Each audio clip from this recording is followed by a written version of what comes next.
Hello నమస్తే star spy news కి స్వాగతం సుస్వాగతం నేను మీ భవ్య ఈ రోజు ముఖ్యాంశాలు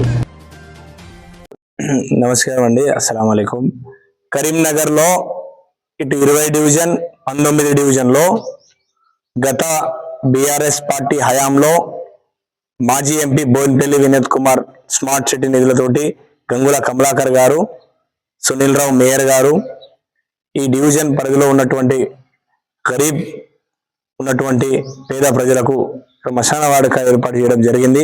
మరి గతంలో ఇక్కడ 23వ తారీఖు 12/2022లో 2022లో ఏర్పాటు చేసుకున్నాం. 45 లక్షల నిధులతోటి బ్రహ్మాండమైనటువంటిది ఇక్కడ వైకుంఠ దహనం శ్మశాన వాటిక ఏర్పాటు చేసుకున్నది. మరి కరీంనగర్ నగరపాలక అధికారులు కానీ మరి కరీంనగర్ జిల్లా కలెక్టర్ గారు కానీ కమిషనర్ గారు కానీ అధికారులు గతంలో పైసలు పంపించినటువంటి ఈ వైకుంఠ దహనాలకు ఈ శ్మశాన వాటికలకు మరి దీన్ని ఎందుకు యూస్ఫుల్ చేసుకుంటలేరు ముందుగా చెప్పాలి. తర్వాత ఏంటంటే మేము ఈ గారికి అడిగినాం, ఈ పరిధిలో ఉన్నటువంటి ఈ గారికి డి గారికి ఏ గారికి ఎస్సీ గారికి అడిగితే ఎస్సీ గారు ఇచ్చే సమాధానం మాకు ఏంటంటే మా నంబర్ మీకు ఎవరు ఇచ్చిర్రు, మీరు ఎవరు ఫోన్ చేయమన్నారు మమ్మల్ని అని ఎస్సీ గారు చెప్తారు.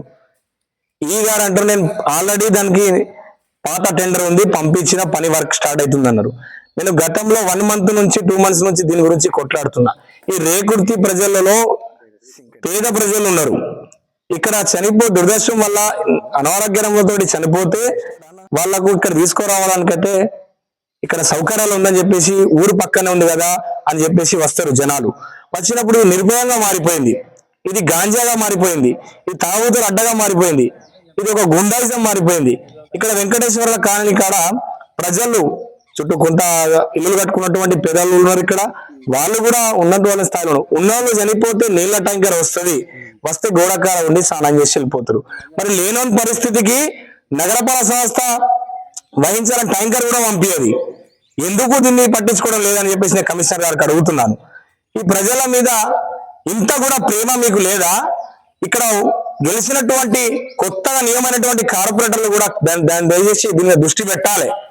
రెండోది, నగర మేయర్ గారు భారతీయ జనతా పార్టీ మేయర్ గారు కూడా పాలక వర్గంలో వచ్చిండ్రు, సంతోషమైనటువంటి. మరి ఆ పాలక వర్గంలో ఉన్నటువంటి మేయర్ గారు కూడా డిప్యూటీ మేయర్ గారు కూడా అప్పట్లో మేయర్ గా వహించినటువంటి ఆయన హయాంలో ఆయన సంతకంలో 45 లక్షలు కేటాయించిండ్రు.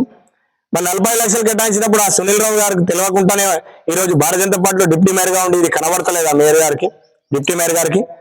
మరి బండి సంజయ్ పార్లమెంట్ సభ్యులు, కేంద్ర మంత్రి హోంశాఖ సహాయ మంత్రులు అన్న తమరు ఎక్కడైనా పోయినా ఏ ఎలక్షన్ ప్రచారంలో అయినా మతాల గురించి మొల్లారాల గురించి మాట్లాడతారు. దయచేసి ఇది చూడాలి మీరు, ఇది కూడా ప్రజలకు సంబంధించిందే. నేను మత కులాల గురించి మాట్లాడదని తెలుసుకుంటలేను.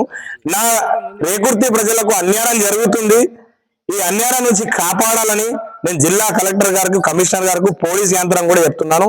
ఇక్కడ చూడండి, ఇది ఒక బార్ లెక్క బాణగరగా మారిపోయింది.